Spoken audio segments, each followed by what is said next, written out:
am your host, George Terran, alongside the man, the myth, the talent himself, the one who will save us all. Mr. Travis Croft, how are you, sir? I am fine and dandy, and welcome back this week. We had some issues, some logistical issues that prevented us from going on last week, so apologies for that to our regular viewers and listeners about that, but until someone starts paying us for this shit, we are kind of at their mercy. Sometimes we are, God's plaything, as we have experienced multiple times. But that doesn't stop us. That never stops us. But let me just point out a little something new here. Up in the top corner, up here. Yeah, it is a QR code where you can sort of donate to us if you're someone who's thinking of getting into streaming or something like that. You can go in and it's a referral code for Restream, which is the software that we use to deliver this delightful show to you in all the wonderful places, including Facebook, Twitch, and Twitter, as well as I think I might even have it set up on LinkedIn, perhaps. Ooh. Really good multi-channeling, super easy to set up. And if you sign up using that link, you get $10 discount off of your first month, I think it is, which makes it super damn cheap. And we get a little bit of money towards the show as well. So it's not too bad. Not too bad. If you feel like it, it's up there. You can scan it at any time, and we do appreciate it. But what a week to come back, my friend. What a week. It is, all of happening. Super Bowl Monday here in Australia, Super Bowl Sunday in the US. And I know you're a sports fan, you're a sports fanatic. Goes without saying. His love for his local soccer football sporting team is renowned. Yes. The Long Melford people. But our love of the Surgeons. What was it again? What was it? The Surgeons. Oh, the Millwall Football Club. That's that's the official team of the Armchair producers. But the upside is that they've released all the big new trailers. Yes. Upcoming movies as part of it, along with the fancy commercials and the pregnancy reveals. We get the big trailers. And the one we wanted to chat about quickly before we crack on with our normal programming of the chain movie would be the Flash trailer. We finally get to see Ezra Miller's The Flash. This thing has been kicking around for, I want to say, 3 or 4 years. Yeah. I mean, I hear it's been kicking around for a long time, but I don't exactly know when production started on this, but it's been in production a long time. And it's been tumultuous, what with all the Ezra Miller problems, shall we say, to be polite as possible. But before we go too much further into it, let's just I'm going to run the trailer just so that people can actually see it and get their own opinion on it, frankly. Listen to the podcast, YouTube it now. Yes. Tell me something. You can go anywhere. Another timeline. Another universe. So why do you want to stay and fight to save this one? Because this is the world where my mom lives. I'm not going to lose her again.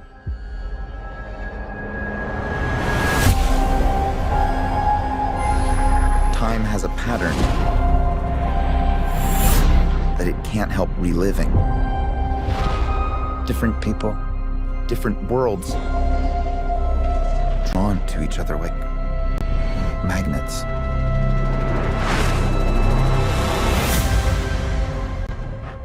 It's my face. You stole my face. If you were to go into the past, you have no idea what the consequences can be. Bruce, I could fix things. You could also destroy everything. This can't be happening. I completely broke the universe. Zod, we've been waiting for you. I created a world with no metahumans.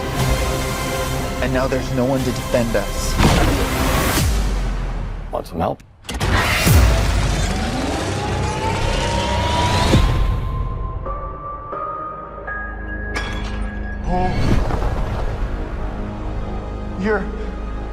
You are? Yeah. I'm Batman.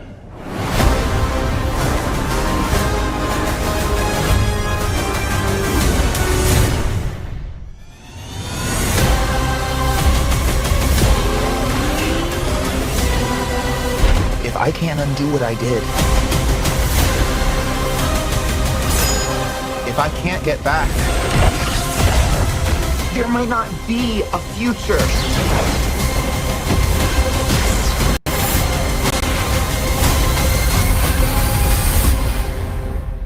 What's the play? Batman, what do we do? We try not to die.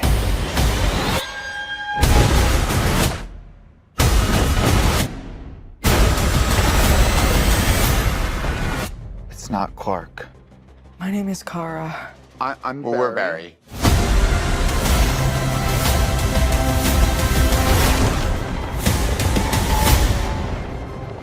Barry, what are you doing? Our kids are gonna want to see this. There we are. So coming there out you go. this summer. And the quick thing, first of all, Michael Keaton saying, "I'm Batman." Yes, you are. Always were, always will be, in so many ways. We'll try and make this quick because that's the new ethos of the show. Obviously, the Michael Keaton reveal, which isn't really a reveal because we all knew about it happening anyway. But him saying "I'm Batman" again is far and away the highlight of this trailer, which is a good trailer. Yeah, it's a good trailer. Like I saw the trailer for Guardians 3, and it's shit. It's a terrible trailer compared to this. But let's remember the rule of Marvel and DC movies. Marvel don't make good trailers. DC do. And then the end product often ends up swapping around. So I remember how hyped I was about Suicide Squad, the first Suicide Squad, after seeing that trailer. With Queen on it. And oh my God, it was such a terrible film. So it doesn't mean much. You're right. But Michael Keaton in this, I think, I've been sort of been monitoring the comments out there from people and social media and stuff, and everybody says the same thing.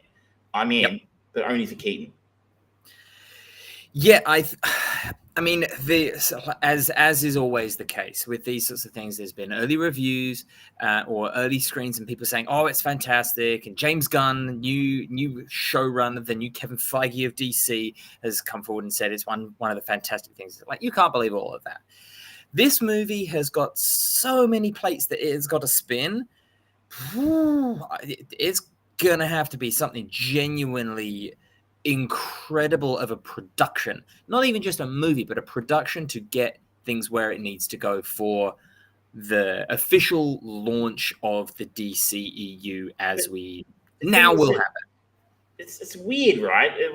So this is the DCEU product, as is the new Aquaman film, as is the new Shazam film, but that is kind of, sort of, maybe, I don't know. But kind of. They're doing what they're doing what I finally told them to do years ago. They're doing Elseworlds. It's what I told them. It's only the Joker films and the the Matt Reeves Batman films that are technically Elseworlds films. I think everything else is technically still part of the now defunct DCEU. You're right; they've got a lot to juggle. Just to talk about how long this film's been kicking around. The film was initially scheduled for release on March 23, 2018. That was 5 years ago when Warner Bros. First announced their slate of DCEU films before it was moved to March 16 of the same year. In July 2016, this release date was assumed by Warner Bros. Picture Tomb Raider, which sucked. The Flash was not given another release date at that time. When Andy Muschietti was hired as director in July 2019, the film was slated for release July 1st, 2022. That was moved up to June 3rd, 2022. The film was moved to November 2022, but Warner Bros. Shifted its release schedule due to COVID-19 pandemic. In March 2022, it was moved to June 23, 2023, to release date to its current March 2023 date for additional post-production work on CGI, yada, yada, yada. And I think now that said June in that trailer. So it's gone from March back to June.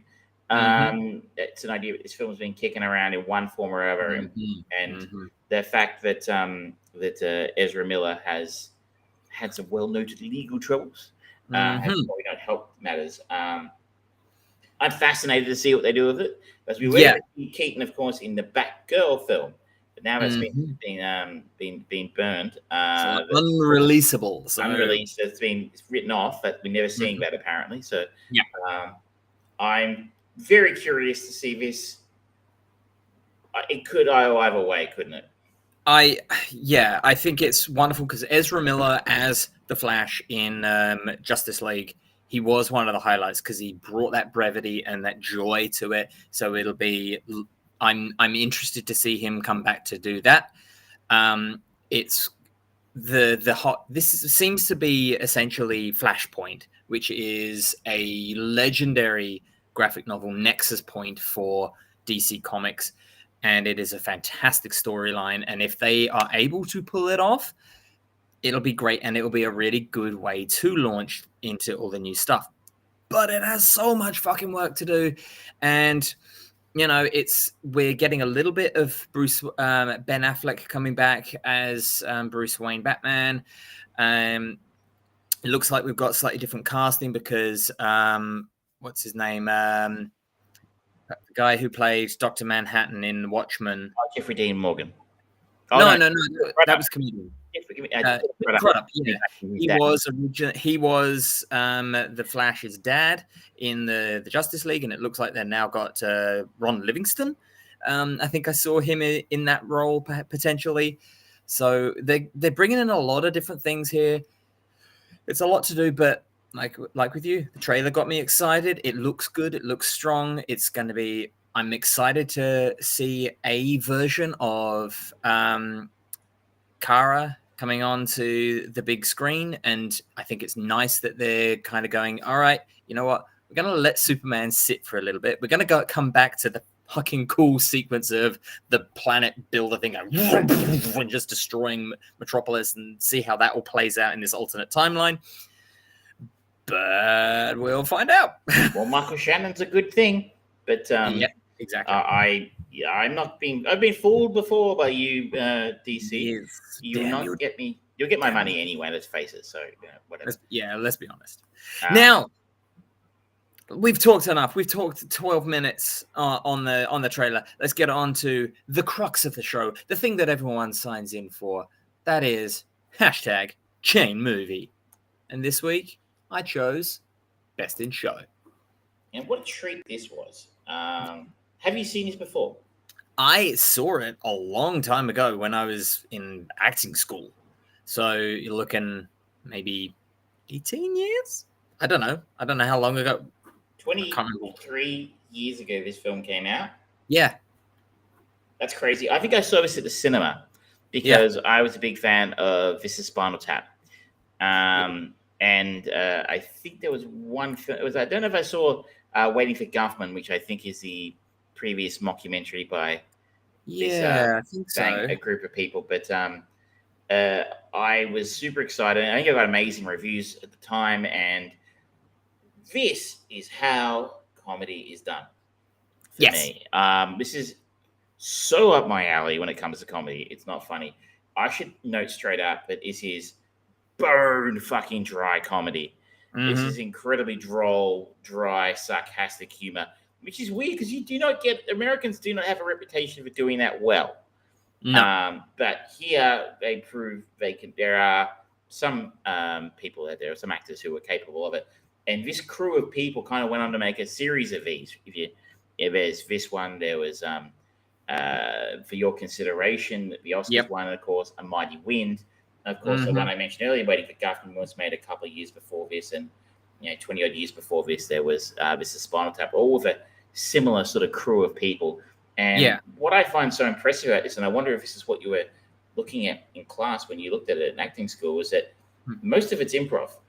They were given a 1 or 2 page outline of what's going on, and then they just go in and do the scene. I don't know how many takes they get, but the fact that so much of this is fairly loosely improvised and it flows quite well as a story and is incredibly funny pays great homage to what wonderful actors they are. To me, especially the opening of this, where it is kind of we're following a few different groups or individuals of people who are going in for the show. it felt that, especially the opening, it felt a little bit like a really bastardized version of the opening and the end sequence of When Harry Met Sally, and the couples just talking, and the ones where they kind of let them just kind of play a little bit more. It was that, and like the opening of this one, just the couple talking. And then you just see the dog, this overly pampered, stupid dog, and they're talking about sort of like the sexual positions that they were in. And they walked in, and we were so embarrassed. And clearly, it's affected them. Blah blah blah. Dog was traumatized. He saw us having sex. And, it's beautifully written because each of his characters is inhabited wonderfully by the actors. We have the neurotic couple there. Played by Parker Posey, and I forget the actor who plays her husband. Michael Hitchcock. And then we have the idle rich couple, so to speak, really, or the bi-curious or gay curious, played by Jennifer Coolidge and Jane Lynch, and of course, Jennifer Coolidge is married to this very rich, very elderly man. Almost a nod and a wink at the old Anna Nicole Smith story, which was famous at the time. Then we've got the redneck and his bloodhound. Then we've got the incredibly middle class and repressed couple played by Eugene Levy and Catherine O'Hara with their dog, and they are all very different groups of people, but you kind of feel like, I mean, people, she sometimes said to me, is this real? Are they real? And if they don't recognize the actors, in the roles, they go, if it's real, because these are the kind of people I reckon you could run into at something like this. And I think this is what these guys do so well, is they almost pick like a really sort of subgenre or particularly specific interest group that people have. Yeah. And then they sort of go under the covers and sort of explore some of the characters you might find. Yeah. Like, I don't know if you've ever been part of a scene, so to speak, like wherever I am is the scene, Travis. Well, you are the dungeon master to the stars, so I don't think it's a bigger scene than D&D. At the moment, it's the Rising Star, my friend. It's the Rising Star. But people who have a really specific interest in this thing, like bicycles or old cars or whatever, and there's a sort of community grows up around that interest group. Yeah. You always find some characters in that world, people who are just a little bit too obsessed with whatever the thing is. Mm-hmm.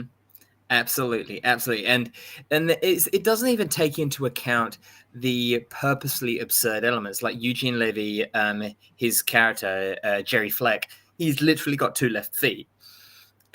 And so like the false teeth that he has, and those iconic eyebrows of Eugene Levy. It's just beautiful, and he's so sweet and honest and forthright. And then he's just got I've literally got 2 left feet. It's dumb. And then there's I think it's actually Christopher Judge who plays the Christopher Guest. Sorry, yes, not Christopher Judge. That's Kratos from God of War. Come here, boy. That would be actually an amazing crossover. Boy. A mockumentary set in the God of War. So, Kratos, you're taking your son out today. How are you feeling about this? I think they could do a whole run of that sort of thing. Kratos and Atreus, and then Joel and Ellie. And so Joel, what's it like when every time you go into an area that's flooded, Ellie says that she can't swim? Oh, that's a great idea. I don't think the people who own those properties are going to let us, but anyway. Be what makes us famous. You're going to say more Christopher Guest. What were you going to mention about Christopher? His character of just Harlan Pepper as being like the typical, quite stereotypical redneck, and he's like just in the gun and fishing tackle shop to begin with, and then he's just every single thing is about the bloodhound, and it's like I have met people who are that single bloody minded about stuff in retail, and it's just like, yeah, see the thing about Pokemon, blah blah blah blah blah blah blah, and you can't help but go, oh, you're a real person, okay. And it's just funny seeing that so expertly brought to life and at the same time surgically destroyed. you make a fine point. I think I went out with someone once who was an architect or something like that on a date, and all they could talk about was buildings. You know, and you're like, I thought, you think, okay, architecture, it's an interesting. I don't know anything about it, but you know, half an hour in, you're like, oh, that building, yeah, okay. So anyway, I've got to go demolish the building. The Catherine O'Hara's character in this, in the sense that I wonder if this was in the outline or it's just something that they worked out together. That every single man they met in their travels, she'd had a sexual encounter with in the past, and they were hitting on her in front of her husband, and just seeing Eugene Levy's character just sort of like getting really frustrated but not being able to do anything about it. It was just beautiful. I love that dynamic. Well done. And it was just like every single thing is like, I haven't been able to go into this location ever since without thinking about you. It's like, oh boy. Even the final scene, like I'm speaking of spoilers for a 23-year-old film, when the Flex go into the recording studio to record their dog theme songs, which are brilliantly awful. Even the recording engineer says, "Hey, don't I know you from somewhere?" kind of thing, and it never escapes him. It's beautiful. I like in the opening interview. I got it right here. So like, she had dozens of boyfriends, hundreds. Hundreds. It's like, well, I didn't know that. I did not know that. And I didn't have quite the reputation myself. I was known as, some to be quite the Casanova. It's like, it's he's the cast. Eugene Levy is just people probably, I think even around the time, probably mainly knew him as the dad from American Pie. Yeah, like that's really underselling the work he does in this film.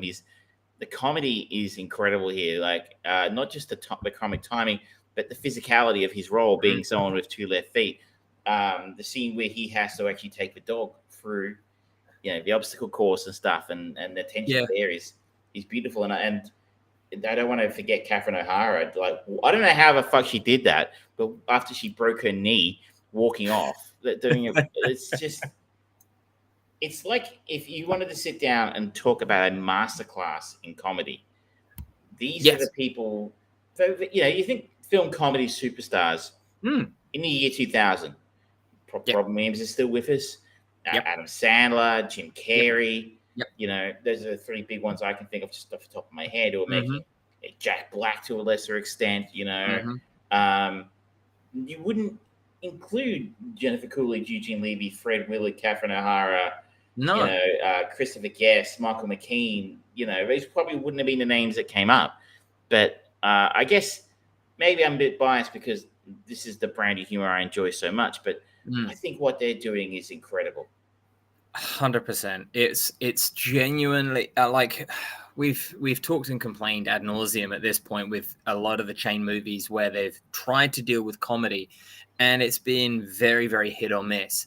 These guys, they've definitely got a kind of genre of comedy telling that they have, but it lies in such genius of improvisation that you can't help but look at it and go, they're essentially doing the same thing again, that kind of mockumentary thing, but they're borderline unrecognizable. And if the story is entirely different, and the way that they're approaching their characters is entirely different.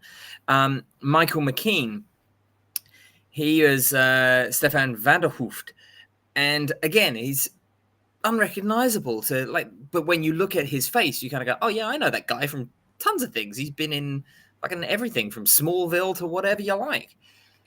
But they always successfully disappear into the character and bring out this new, not even absurdist life of that character, because it's not really absurd. It's just an extremely narrow subsection of an extremely narrow subsection that is funny. I feel like they really get Americans. I don't know if this would work quite as well in another country. For me personally, I know, I guess that Spinal Tap is supposed to be British, but they are all British, yes. Spinal Tap is one of the best British rock bands ever. Thank you very much. That aren't actually British. Is Christopher Guest actually British? I don't know. I think he might actually be British, right? I'm gonna look into it. He was born in New York. He's US born. Okay. Yeah. Yeah, I think he has British heritage at least. So let me say more immediate British heritage than most. But there's sort of like I always get the impression, and I think of this, and I think of A Mighty Wind as well as one I very much enjoy. I'm sorry, people, we're not doing 2 of these in a row. That would be self-indulgent, but it would have been super easy to go to something like A Mighty Wind. Just sort of that culture of Americans being joiners. You know, they're really part of a community of some kind or other. It's not necessarily a criticism; it's just a quirk. And I just sort of think of them being very loud and proud about whatever it is, that thing they're into. If you're into dogs or cars or Elvis or whatever, there's no disguising it. There's no, well, like, you know, the people I work with could be into fucking anything, and then they probably are. But, you know, I wouldn't know it because, you know, we aren't the kind of people in Australia necessarily who advertise it unless we go into EB and bore the shit out of George about Pokemon. Not anymore. Alas. We saw him passing by and selling his video games. I sort of really enjoyed that about these films, that they sort of capture the essence of being an American who's like very proud of the thing they're into. Like I remember I saw a documentary at Melbourne Film Festival once about people who did LARPing. Yeah. I feel like it was called Dark On or something like that. But they took it incredibly seriously. I remember a customer, one of my first customers when I was working for EB Games. He came in and he was just talking, and I started talking a little bit. I said, "Oh, I love tabletop RPGs. I'm a D&D nerd." And he's went, "Oh, really?" I was like, "Oh, not a fan?" It's like, "No, LARPing's where it's at." It's like, damn. Okay, so this guy is just dissing me for liking the more normalized of the two, I guess. It was an interesting scenario. LARPing involves far too much exercise for me as a nerd. I kind of want to experience it just because, you know, it's like The Knights of Badassdom is not a great movie, but it's funny, and the whole the event around the ridiculousness of the plot of that movie is actually kind of, you know what, I could get possibly into that. You should see if you can find a film. The film is called Dark On, Darkon, and it is a documentary about people who are very, very serious about their LARPing. And it's the pressure that they sit down and they're so happy to talk about what they're into, their thing. And there's no shame about, oh, I'm into this really obscure, lame thing. But the Americans are just really proud of it. And I love the way that, I don't know if there's actually, I'm sorry, I should note, I don't know if there's a name for this group of people. There's the Christopher Guest, Michael McKean crew of people there, and they're regular players. They just seem to get it. That's how people are, especially people like Jane Lynch really gets it, I think. So I find it interesting that there are so many people in this who've gone on to, who are probably really kind of nobody in 2000, including Jennifer Coolidge, Will Sasso, two of the main ones there. Fred Willard probably wasn't as famous as he became later on. And these people, and Jane Lynch, sorry, just dropped out of my head there, who went on to become quite a big star in the not-too-distant future after this.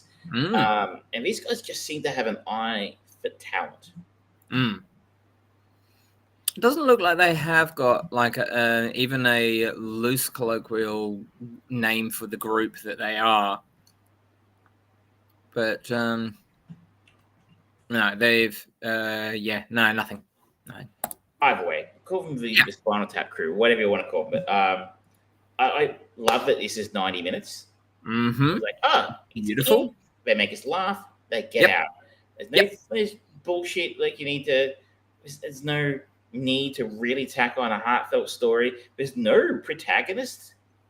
No, not really. No antagonist. It's just a story. And I would like to make a specific call out for people who liked the movie Dodgeball, and particularly the commentary in that.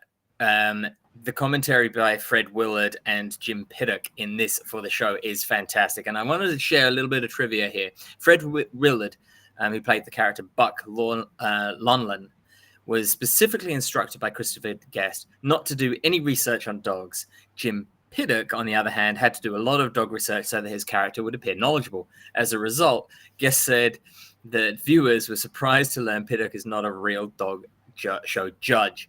And just that separating of the two people of you know everything and you know nothing, and you're the one who knows nothing, you're going to do all the talking. It's fantastic. It's so good. I had the same reaction. It reminded me of Pepper, which was Jason Bateman's character in Dodgeball. Yeah. And Garrett Cole. Those two guys had incredible chemistry. So good.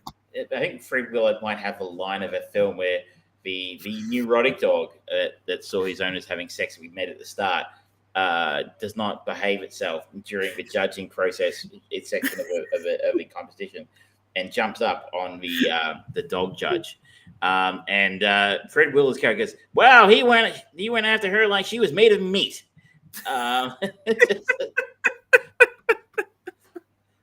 Just a great line. It's wonderful. And he was so good in this. What a loss Fred Willard is. Here we go. Here's one of the lines in relation to Cookie Fleck. Okay, I've banged a lot of waitresses in my day, but you were the best. You don't forget the best. It's so awkward, but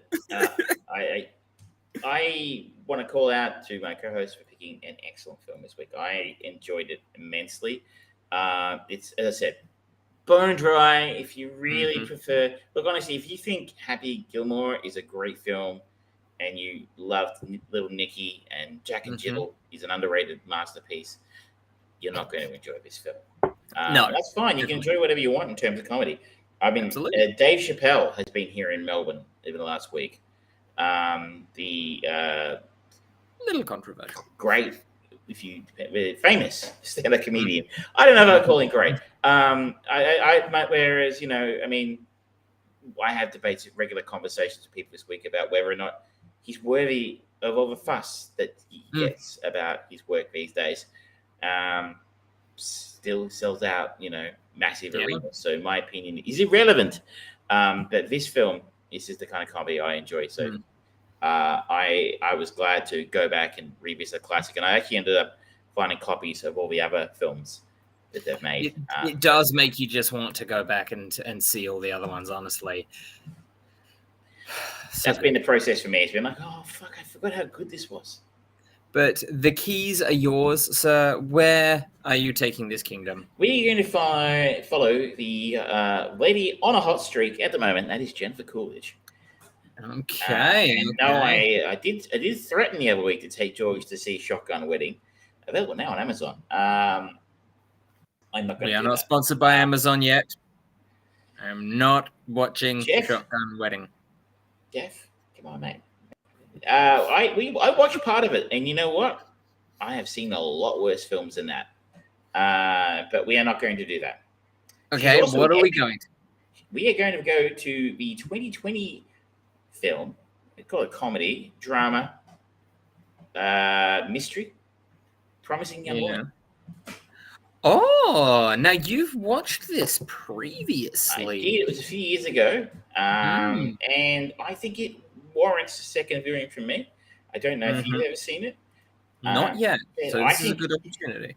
Everyone should see this film. It's a fantastic piece of work. It won an Academy Award for its first-time director and writer, Emerald Fennell, starring, of course, Carey Mulligan. You'll have a number of extras there. Carey Mulligan, Alison Brie, Bo Burnham, Clancy Brown.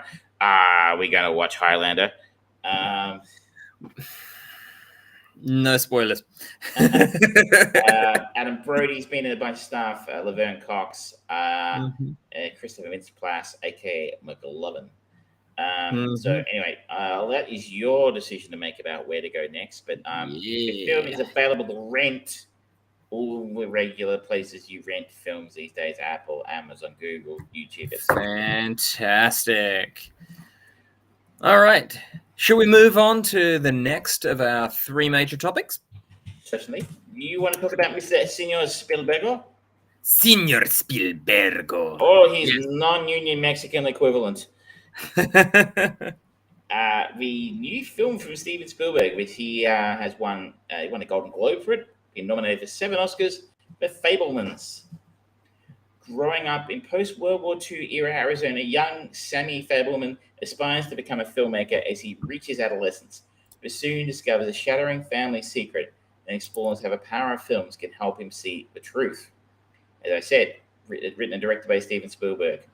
Also Tony Kushner. Starring Michelle Williams, Judd Hirsch, Paul Dano, Seth Rogen.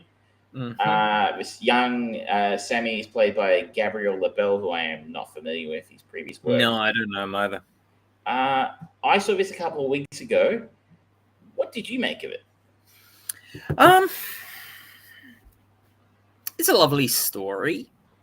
So, like, very well told, but I felt very detached from it because the relationship of the parents and particularly the three, Paul Dano, Seth Rogen, and Michelle Williams, that was incredibly fascinating, and especially given the era that this was set. The like, does he know, does she know, do they know what's the real story behind here? That was fascinating for me, but you never got to see it because we're following Sammy, who very much is emotionless, and it's only on occasional moments where he reveals a little bit of emotion that you start going, okay, are we going to get something? And then it just ends. So I found it the point of view of the story is very frustrating because anytime that something serious was going on, you kind of got the feeling that he was just observing. And so as the audience, with Sammy being our protagonist, we were observing an observer. And to me, it felt like kind of being in the living room and watching someone else while they watch someone else play a video game or something. You're getting third-hand experience. Gogglebox, in other words. Yeah.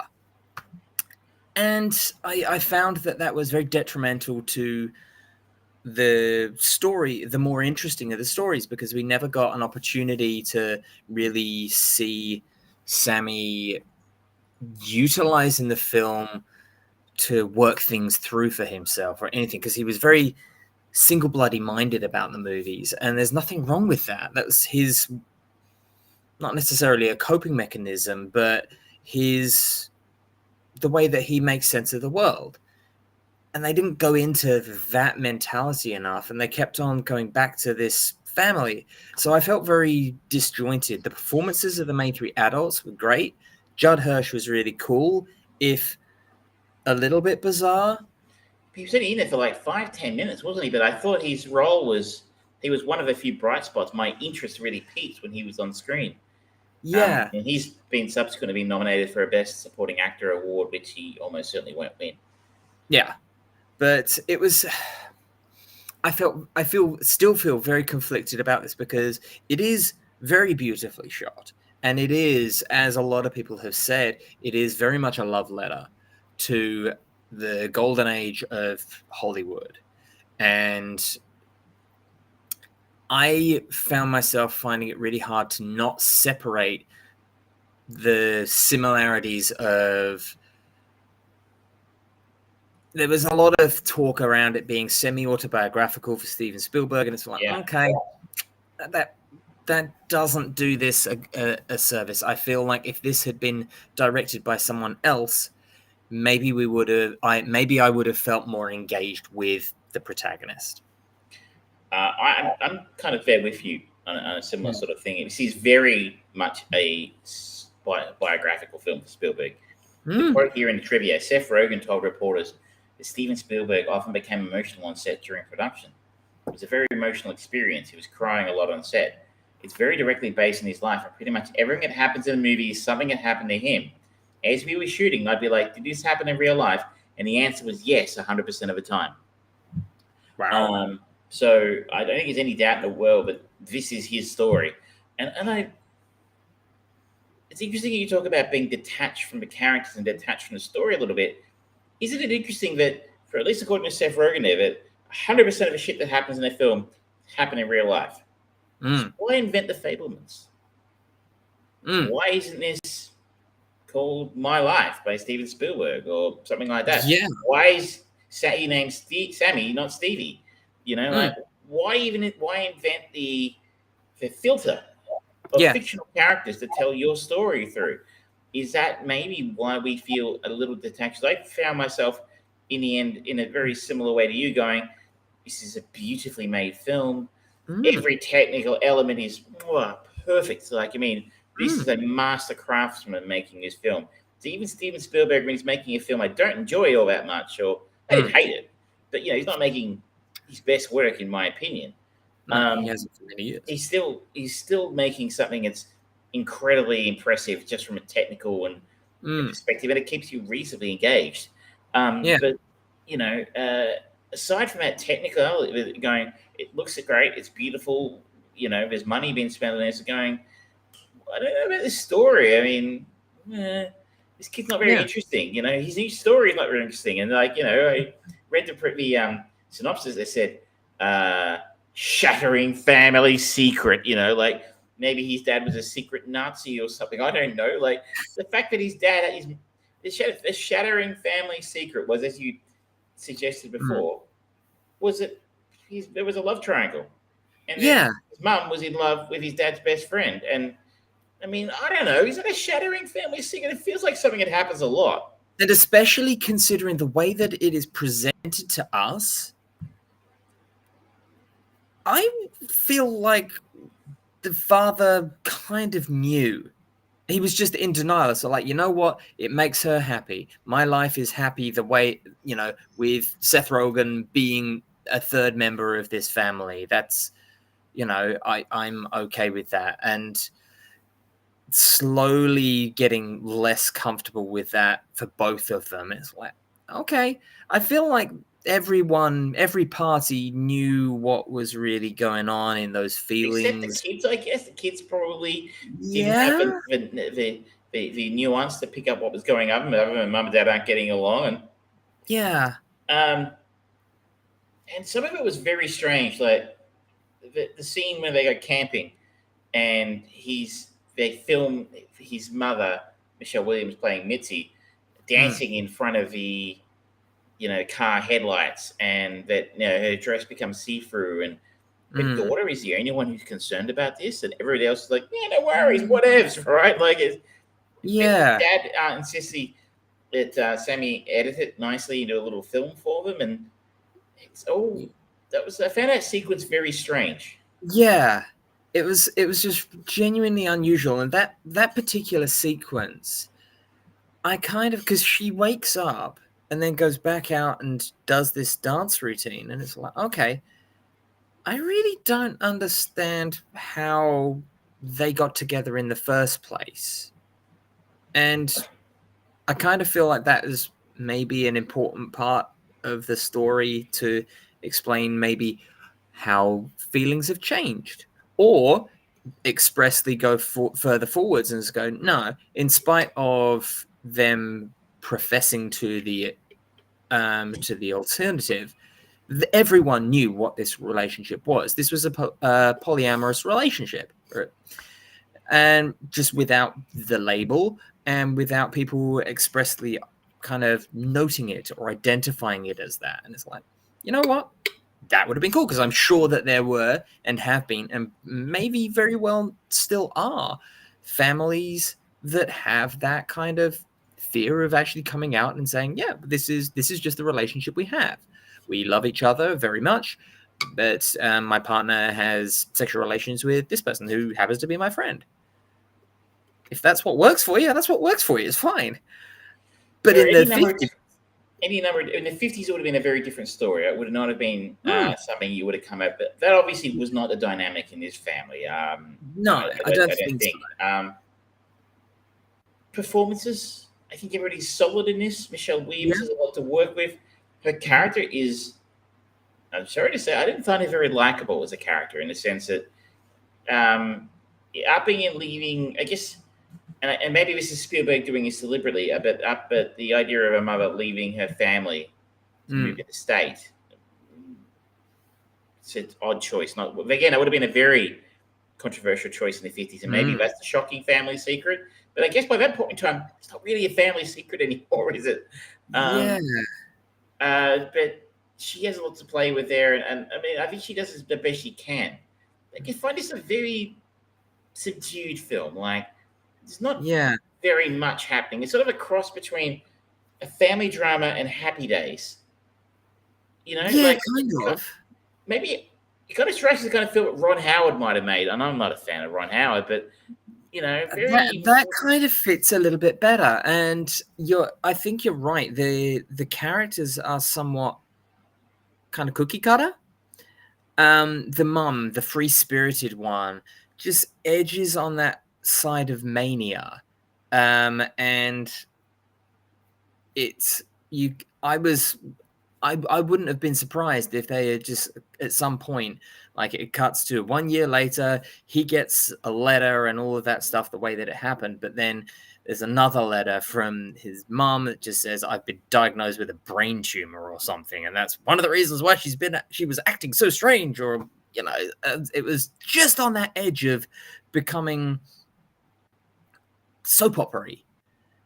And the dad being very emotionless and stoic and being so dedicated to work. It's like, yeah, there are definitely people like that, but I feel like the character was somewhat underwritten because we weren't shown enough of his love or empathy for his family, which, if you're saying that this is a earth-shattering secret of the family, it's like, well, focus on the damn family. Tell us about the family and let us invest in the family so that when the secret is revealed, we are ripped apart. My God, how could they do this to each other? The sisters are really underdeveloped. Like they sort of slide in and out of Sammy's life.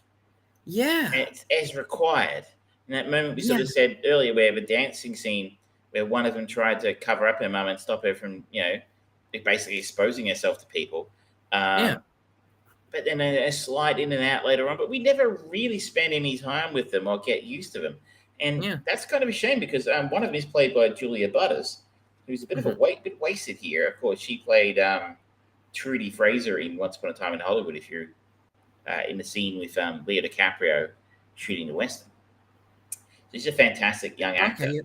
But I think they're given a lot of screen time. We spend so much time with Sammy. And as you said, we don't get to know the sisters really at all. They're almost just sort of there to make stuff happen or to bounce things off Sammy, you know, and maybe we should have spent some more time with them. Maybe it should have been more about the family. It's less about Sammy's filmmaking bizzo, you know. It almost feels superfluous to the story. The part where says,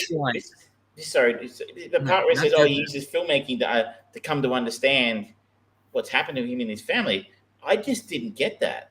No, I didn't either. Because, I mean, apart from the bit where he's directing the actor in the war movie to like that one little moment, that was the only part where you kind of go, okay, he's working something out here, but you don't actually see it in the film. The film itself is incidental. It's him just actually using that as a funnel, but you don't really see it much. And the other superfluous thing was the relationship with the girl at college.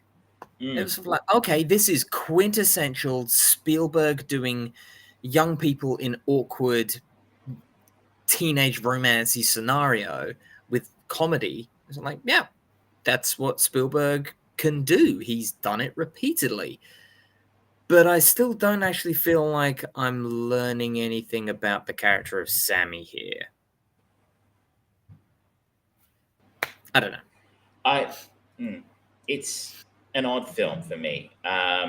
It really felt like you said, a love letter to cinema, a love letter to his childhood, the world he grew up in, 50s, the 60s, you know, the scene with him and John Ford, I enjoyed very much. John Ford, played by David Lynch, beautifully. I thought that was really nice.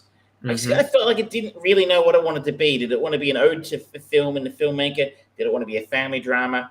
It kind of tried to smush the two together. And look, that you can see it's got a Metascore of 84 here on IMDb. People are calling it a Spielberg masterpiece. This is a crowd pleaser. I don't think anywhere near Spielberg at his best in any way, shape, or form. I don't think that this type of story is best served as a blockbuster crowd pleaser, because it doesn't go deep enough, or on the flip side, it doesn't go lighthearted enough. It just sits in this mediocrity of just wafting through. And you never really get this sense of, okay, we're heading to a climax point here. And it just left me unsatisfied. There's not a single thing in this that is bad. It's just messy. It just didn't congeal into a... Yeah. It's not great. It's less than the sum of its parts. Yeah. Good performances, beautiful technical film, brilliantly shot, great soundtrack, budget, well executed. Story elements are fine, well written, but none of that all congeals into a thing you actually, It's just like if I made you a cheeseburger with an amazing chocolate mousse on it. You love chocolate mousse is great, the burger's great, but do you really want to eat the two together? Don't answer that question. Just to note, this film is an $11 at the moment to win Best Picture, but Steven Spielberg is $2.37 to win Best Director, just behind the Daniels. We've seen a number of films now up for these awards, and I don't think anything in this film compares to what the Daniels did with Everything Everywhere All at Once. I would put this film well behind Tar, for that matter as well, which I thought. I agree. While I found Tar very difficult to watch, and I ultimately said that I don't think I could recommend it because of its kind of single bloody mindedness.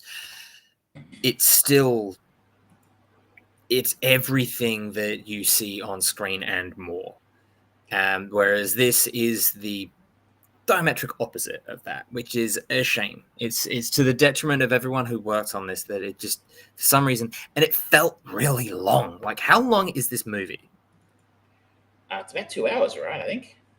Yeah, I think so. I think like just over 2 hours, maybe. And I felt that. It did kind of drag a little bit. I think we had to take a break halfway through and do something else and have something to eat or something, because I struggled a little bit. It is 2 hours. We are wrong. That never happens. This is 2.5 hours. Yeah, that's categorically too long.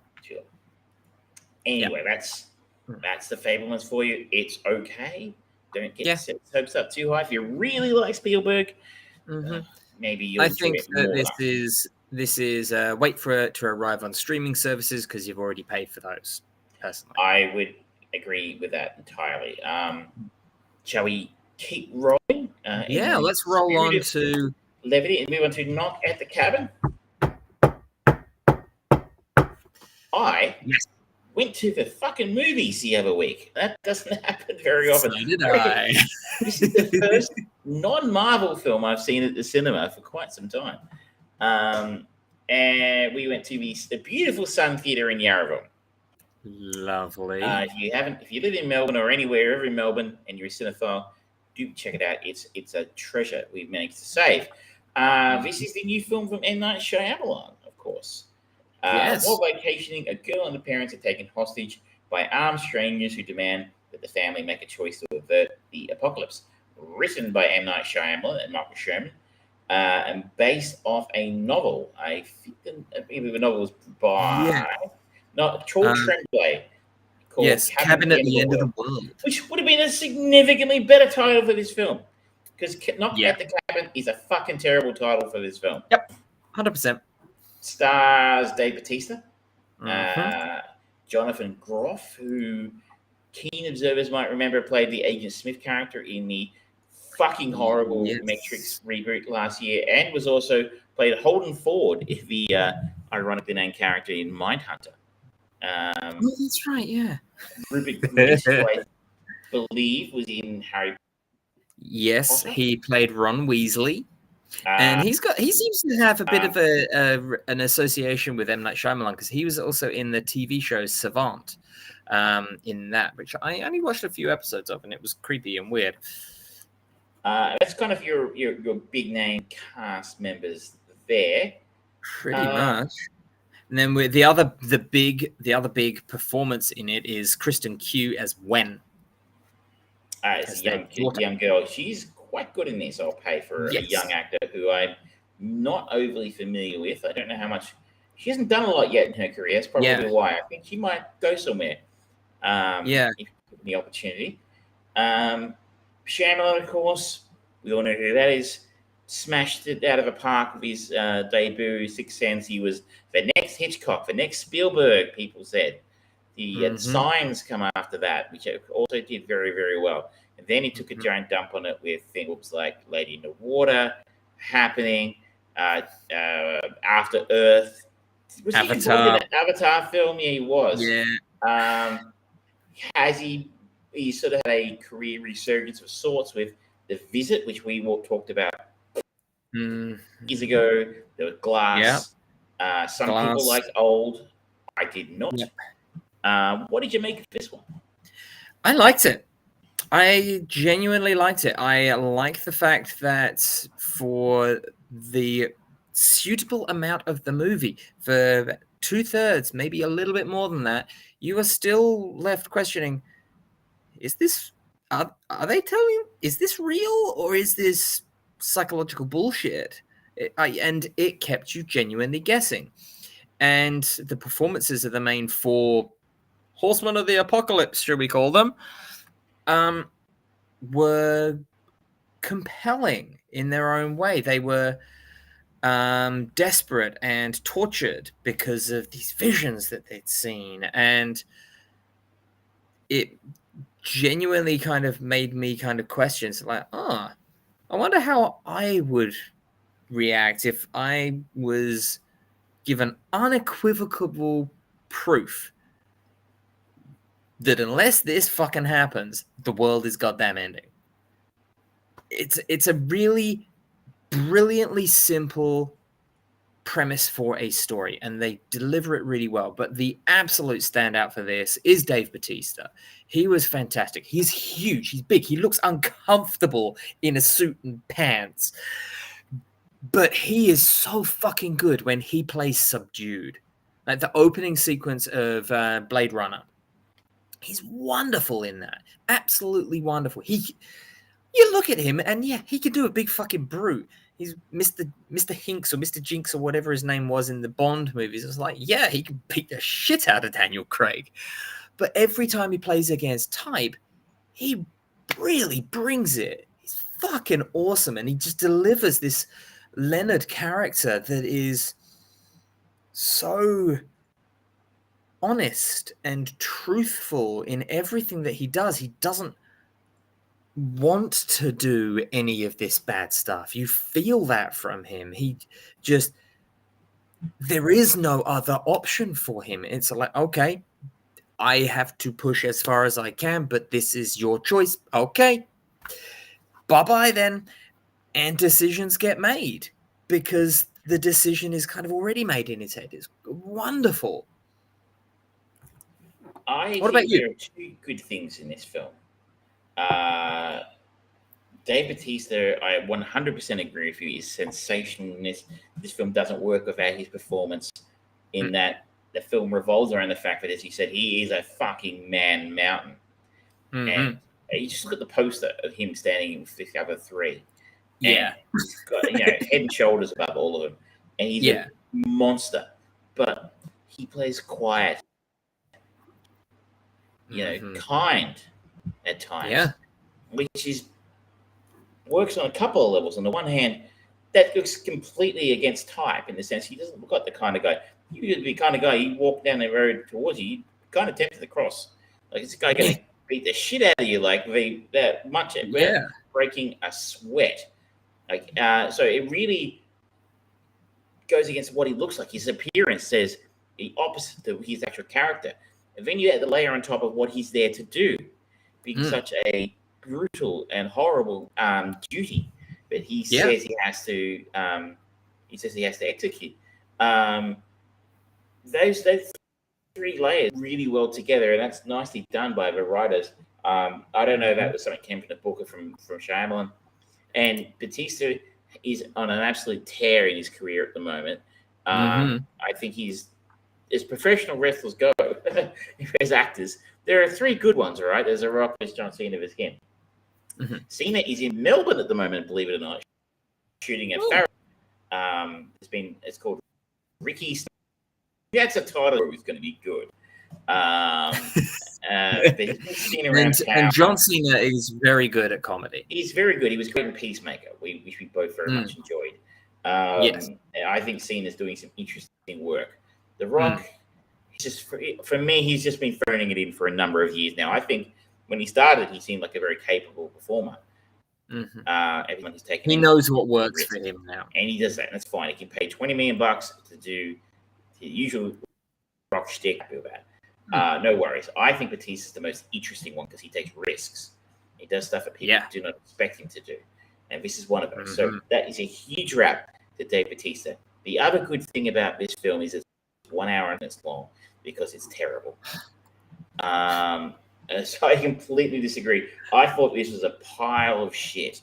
Like, again, Shyamalan with a very interesting core idea.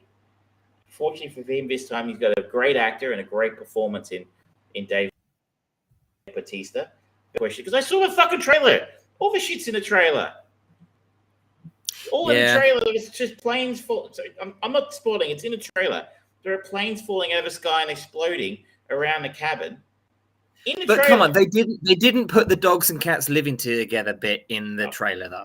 That was just fine. That's hysteria. So I'm like, that to me kind of ruins the entire film. I guess if I hadn't seen the trailer, I might have had the same reaction, going, "Maybe this guy's just crazy, or are they for real?"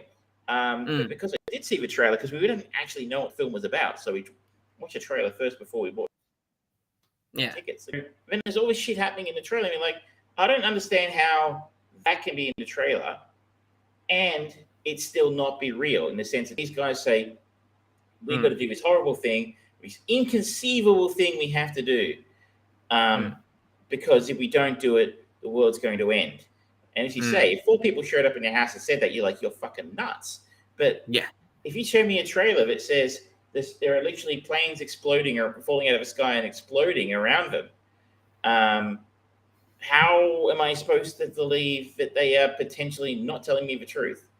I think part of me was able to disassociate from that because based on Shyamalan's love of the twist and the audience's expectation of the twist, I wouldn't put it past them to have gone, yeah, we're going to create a fake fucking trailer.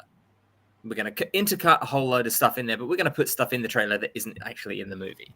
So it's like, all right, I'm going to, concept's cool. I'm going to just go for the ride on this one. I think he's not an interesting enough filmmaker anymore to do that. He's not talented enough to actually have his whole, the only part, I say, like, there's 1% of my brain going, what if this is like a simulation or something like that? And I'm like, secret spin-off to the Matrix. Or more like, what it was like a social experiment, and all the stuff that they were seeing on TV and stuff was fake. I found myself watching this going, I kind of wish this was Cabin in the Woods, because that was a fucking great film and so much better than this, so much more original and intelligent. And they Cabin in the Woods, maybe they might have faked something like that. You know what I mean? Like to get their thing, they get their job done. Yeah. But I didn't actually think for a second that was going to be happening, because, well, that would be kind of a cop-out. And as bad as Shyamalan is, I just don't think, I just didn't see that happening. It didn't. What did you make of the end? For me, the end was pathetic. The end lets it down for me. I just wish that I guess I'll put spoilers up because I'll talk about the ending here. We're talking spoilers. 1 hour and 5 minutes into the show. 2, 1. No spoilers. Spoilers. So when Dave Bautista kills himself, just sitting in the armchair, and he's at peace, I would have loved it if they had just rolled credits then. Just left the rest of it to the audience to decide. To really go, so like, okay, we're seeing all this stuff. We're not going to give you an answer. We are going to make you make a decision, which would have been so fucking in sync with what the movie was about, of it having to be their choice rather than being forced into it. If we force them to be the ones to make that choice, that would have been fucking cool, and it would have knocked off the worst part of the movie for me. As it stands, this is a very, you know what the film reminded me of? It was a Nicolas Cage film out here in Melbourne. Knowing? Knowing. It reminded me a lot of Knowing, in the sense that film has a very faithful ending, and that basically the Christian aliens involved or something. And Christian aliens. I don't know. It was a dark time in cinema for old Nick. It's terrible. If you haven't seen Knowing, do yourself a favor. The second coming of Jesus Christ just rocks up in a UFO. It's like, well, I mean, maybe the Scientologists were right. You haven't thought about that. I have come back from Xenu. I didn't say what mood I was coming back in. It's reminding me of that in the sense that it's a very Christian film. It's basically insinuating it's a very faithful film. The fact that there was no twist, and once upon a time I would have applauded Shyamalan for going with no twist because, that's, as you said, he's famous for it. But like, I can't. Oh, is that all? Is that it? I would have liked it. Yeah. Maybe the twist isn't always a bad thing. It's only a bad thing when you do it every time, even when it doesn't warrant it. In this case, this film needed a twist at the end because the end is like it's complete. It's like letting all the air out of the balloon and just going, it's just, and topical considering balloons this week. But it was just so. I was like, that's the actual end. That's disappointing. The two endings that I would have liked: one, end when Leonard dies, or two, Leonard dies, the movie plays out basically how it did, but it doesn't save the fucking world. It just, the end of the world still comes. And then you just go, they made a mistake. They misinterpreted the visions that they were having in their head or anything like that. And maybe it probably would have ended up feeling even more cliched and I would have hated it more, but maybe it's just kind of rolls into the last survivors and we follow Wen, and we just have like cut to 1 year later and Wen just has this shitty monologue about you can never truly understand someone else's intentions or meaning. Something like that. Anything would have been better than what we had. Cabin in the Woods got it right again. It's just that scene. If you remember the end of that, where the two characters, they decide not to kill the person they need to kill to save the world, and then they get cut, and there's that giant hand comes out of the ground and goes smashes the cabin, and gave up by 9 Inch Nails place. Perfect. They got it right. I did not like this film very much at all. I didn't. Unlike you, I didn't go for the ride. They gave far too much away in the trailer for me, so that tension just wasn't there. Look, I mean, this is not the worst film Shyamalan's made by any stretch of the imagination. Avatar. It's back in the middle of the pack for me, though. Like, you mentioned the Fabelmans wait for a streaming service. I would say the same for Knock at the Cabin. Wait for it on streaming. You're not missing anything by not seeing it at the movies. Yeah, there's nothing about the movie that screams out, "Oh, this is for the big screen," like Jim Cameron fucking saying that about Avatar.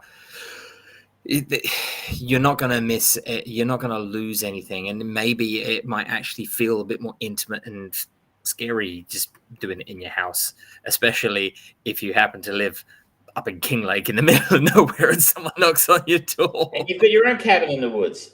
You get your own little cabin in the woods, creep out the kids or something like that. You know, it'll be fine. There you go. We disagreed on something for a change. Yeah, we disagree.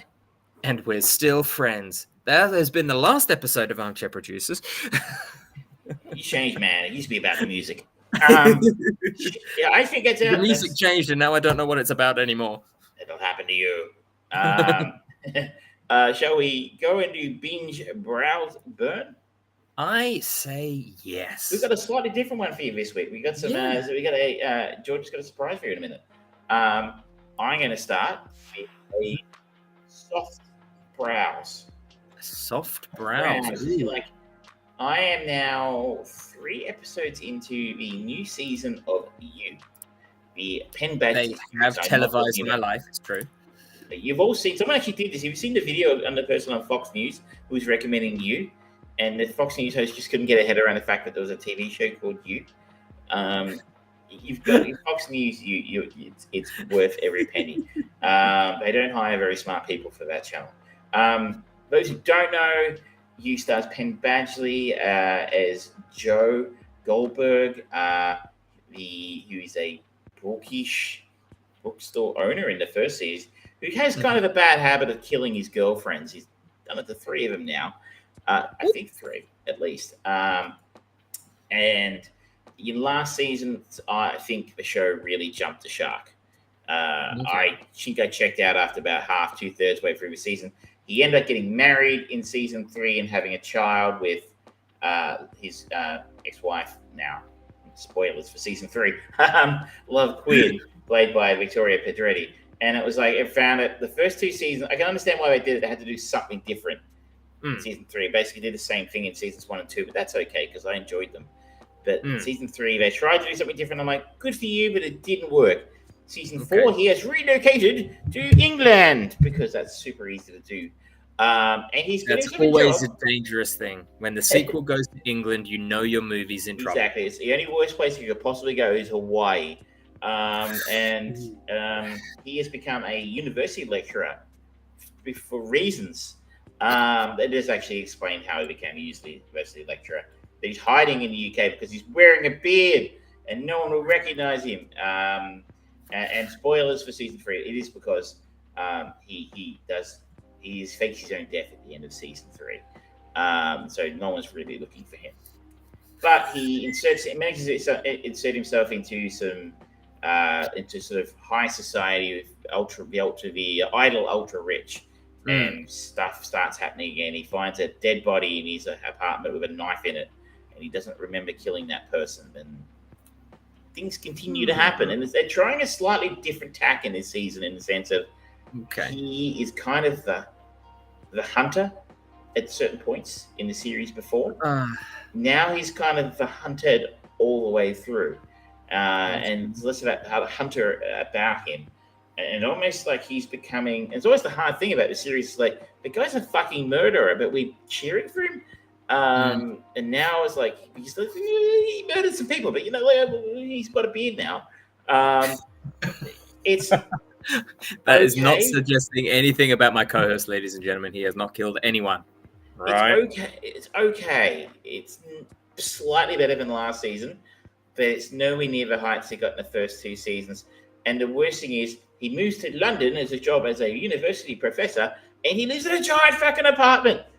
Like, it's fucking huge. And it's got bookcases and fireplaces and shit, and you're like, I think that would be very expensive in London, if I'm not mistaken. Yeah, I'm pretty sure university professors in London and England don't get paid enough for the kind of places this sounds like.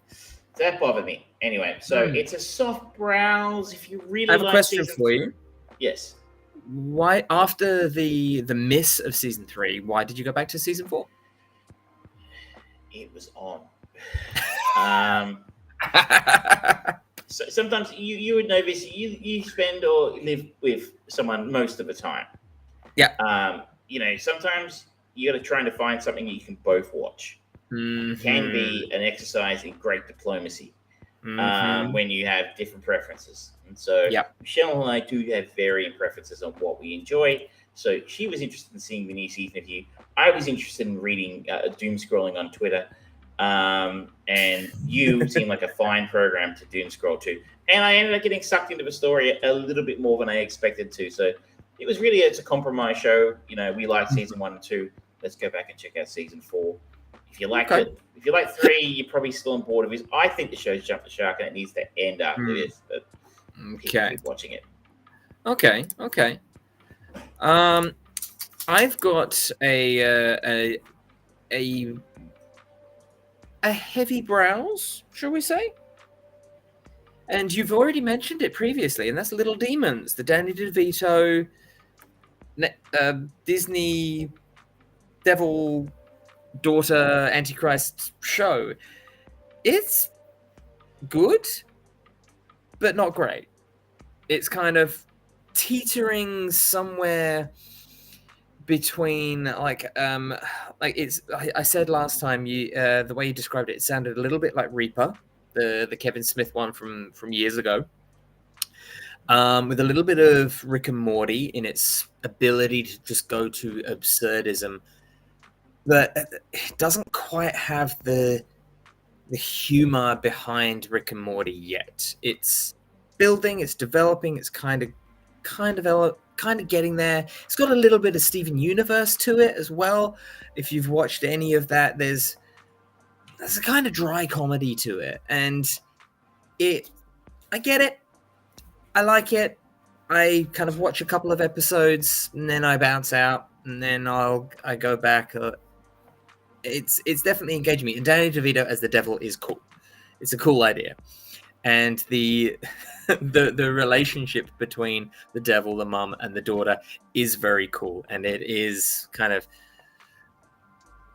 it's engaging, it's endearing, it's also confrontational, it's absurd, it's got good flexibility to it, and the voice actors that provide everything do a very good job at it, and the animation fits with what they're trying to do with it. I just think that it's still early days. They're still finding their feet on where that comedy timing is. Not many shows can just hit it out of the park, especially animation, where timing is so incredibly important to the animation process anyway. Even looking back at the first season of Futurama, it's fantastic. But compared to the later seasons, they really found their footing from season 2 onwards. So I'll be curious to see how this develops. Good call. I think it's fair. I think it's a fair call. I think I might have put it in the binge category, but it was like a soft binge. It's on the border on that one. It's the same thing. They're budding up. I'm going to go with the browse rating here, and that is Alpha Males. Okay. Alpha Males is available in Australia on Netflix. I don't know if it's a Netflix exclusive. I feel like maybe it is, but I could be wrong. This is a Spanish series. Interesting. We talked about it a lot. There's always interesting new shows from the various offshoots of Netflix around the world that you end up landing on TV here. Interestingly, the Australian government's just passed a law, local content law, which will now apply, or will pass it shortly, to apply local content laws to the streaming services here in Australia. So Netflix and Amazon, etc., Disney will need to start making Australian content, which is cool, because this is the kind of thing I quite like. Pedro, Luis, Raul, and Santi are 4 friends who feel a bit lost in a new world of empowered women, each trying to adjust in their own haphazard way. So these guys are fucking fossils who are kind of trying to make their way in a post-Me Too world. One of them is a former TV executive who gets fired because he's male-centric, chauvinistic programming ideas no longer make sense. We've got another one of them who is married to a sex therapist who wants to have an open relationship and a polyamorous relationship, and he's he's intimidated by that and doesn't want to do it. Another is single and is a father to his daughter, a single father to his daughter, and going through the world of dating. And his daughter is using Tinder for him to find dates. The other set of characters is a man who is still married to his wife, but is in that middle-aged sexual drought where somehow you've been married to the same person for 10 plus years or even more. They've got 2 kids, but not only the kids impact on your sex life, but also the fact that you kind of sort of forget how to relate to each other other than as a parent and as a functional member of your life. And each of these, and the 4 of these characters have beautiful chemistry together when they get together and they hang out, and the chauvinism comes out, and how it sort of bumps up against each other's ideas and what's going on in each other's lives and their various goals. And some of it's kind of gross, frankly. I mean, some of it's really gross. Like the three of the guys sort of weighing in on whether the guy who's a single father is his daughter is probably already having more sex than him. And you're like, I don't know, 40-year-old guys, speculating about the sex life of a teenager is not cool, but maybe it is in Spain. I don't know. I'm not Spanish. But you're not? Last time I checked, it's been renewed for a 2nd season, so there's only 1 season at the moment. Okay. It's pretty good. Okay. It starts strong. It's kind of eased off a little bit, but it's a pretty funny show and a pretty interesting show about it handles the topic in a funny and original way, because as men, we've talked about it at length. The world we grew up in was the world for us. Everyone on the screen looked like us. So it's interesting that different men deal with this in different ways. A lot of people, I like to think you and I try and go, well, fucking bring it on, all right? Like this is but some people really push the other way and resist. Yeah. These are 4 men who resist in different ways. Okay. And my last one is the slightly unusual one. I'm going to say that a soft binge for the new big video game that has come out on next-gen / current-gen platforms, PlayStation 5 and Xbox Series X, Hogwarts Legacies by Portkey Games and Avalanche Studios. This is the first major kind of wizarding world inspired action adventure RPG beyond the Quidditch game that came out back on PlayStation 2, as well as a lot of the Lego games and some really bad versions on early PS2 era kind of consoles. This is a wholly original story set in the late 1800s. You play a newly enrolled student at Hogwarts, and you discover an unusual ability to perceive and master ancient magic, becoming the key to an old secret that threatens to tear the wizarding world apart. Now, the story itself and the way that it is being delivered, that main quest line, shall we say, is good. It is enjoyable. It is engaging. The cinematics look good. The animation looks really good. The voice work is great. There's a nice little nods for anyone who's a Harry Potter fan. You've got like the the assistant headmaster is Professor Weasley. Yes, one of the Weasley family is there, and you get to actually go to, in your potions class, one of the other 5th years is another Weasley. The headmaster at the time is Phineas Nigellus Black, who, for anyone who doesn't know, is the great-great-grandfather of Gary Oldman's character Sirius Black from the Harry Potter movies. So there's some nice little nods to it, but so far at this point, I've played about 10 hours. I haven't had any reference to Dumbledore. There's absolutely no reference to Harry Potter or Voldemort or Grindelwald. This is just telling its own unique story at this moment. And I'll tell you, I am a fan of the Hogwarts world, that wizarding world. And it's really lovely to be able to wander around the Hogwarts castle as a student and just like, oh, there's the room of requirement. That's awesome. I can wander to Hogsmeade Village. Fantastic. Oh, I'm learning how to use a broomstick.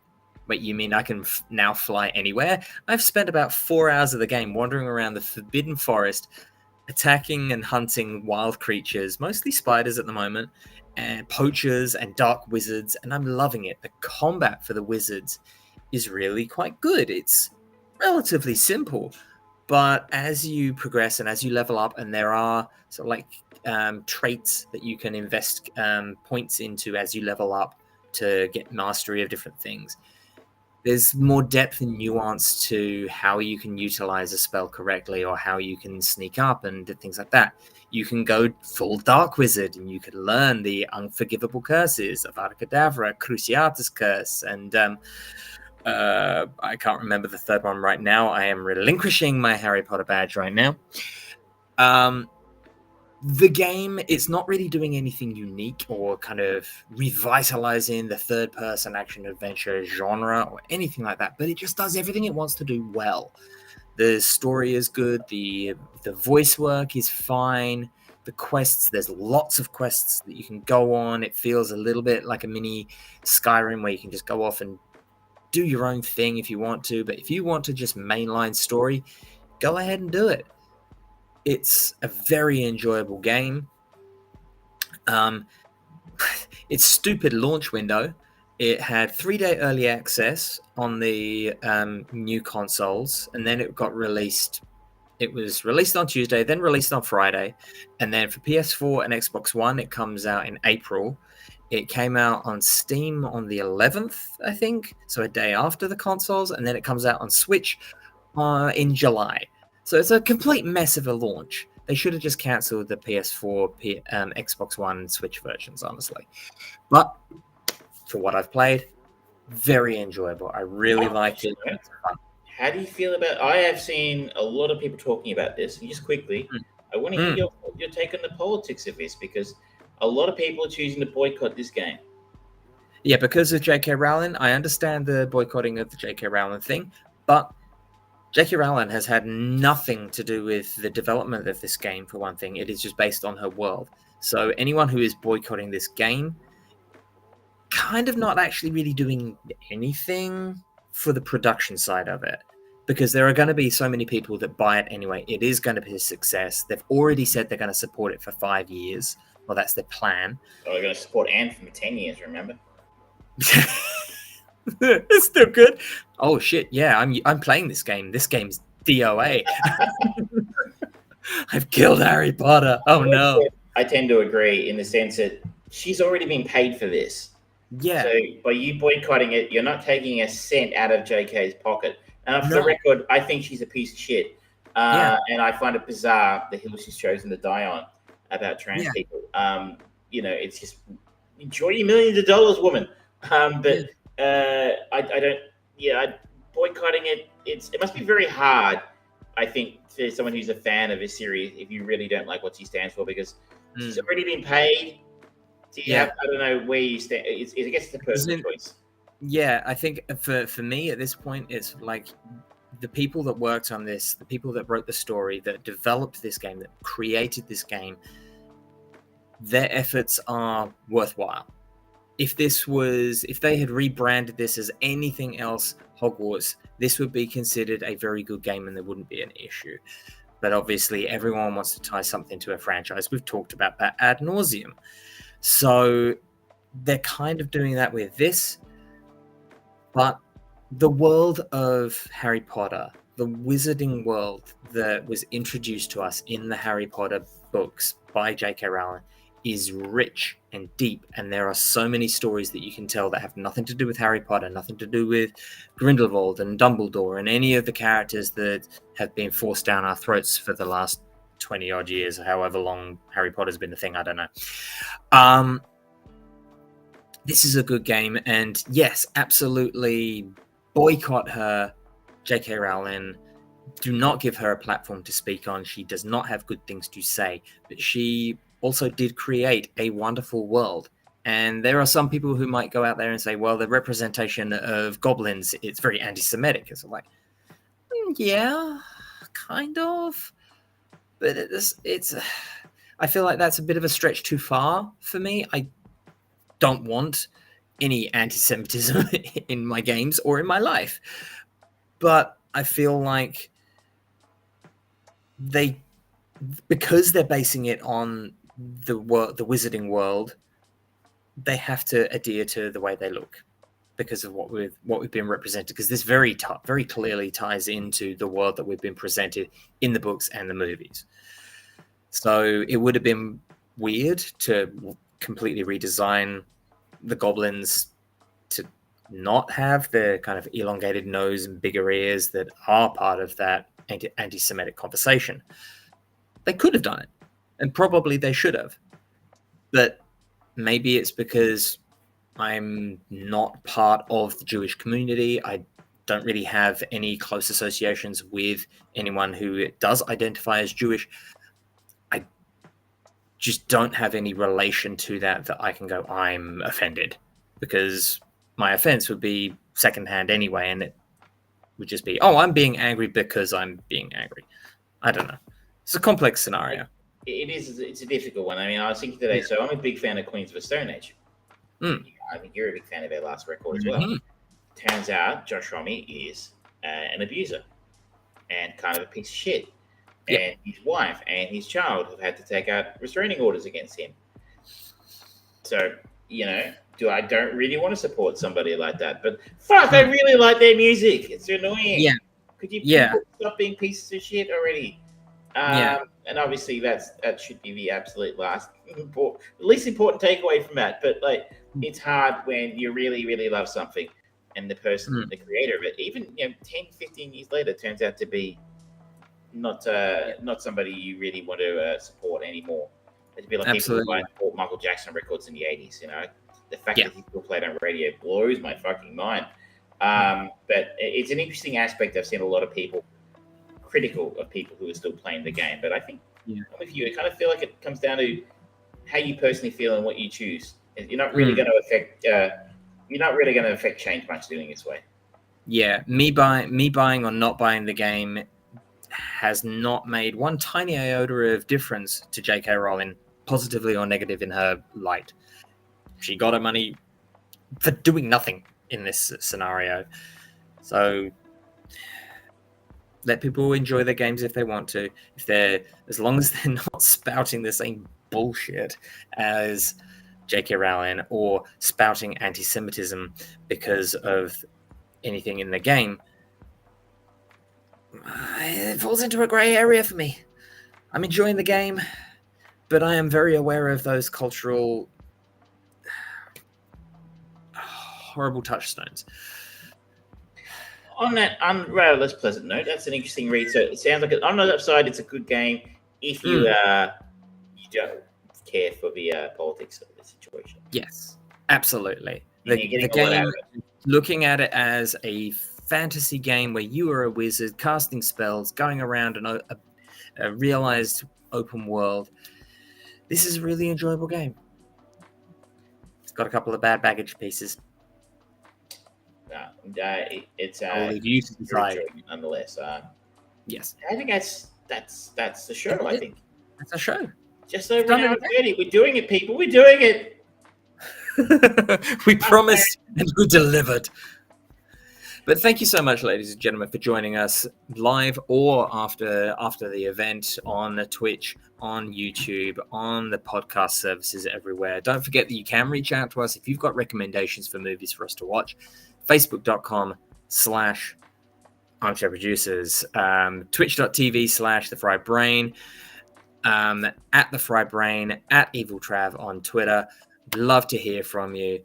Don't forget you can get $10 off your first subscription with Restream. Just up using that, and that is active even if you go to this video after the fact.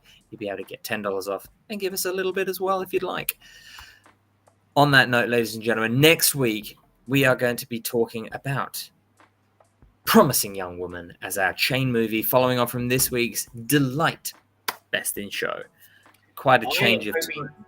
This weekend I will be seeing Ant-Man Quantumania. Do you think you'll have a chance to see it before next week? I hope to. I probably can fit it in, so yes, we'll tentatively. You have our Ant-Man review for you next week and something else. Something else. We've got a few little things cooking on the back burner. But until next time, ladies and gentlemen, thank you so much for joining us.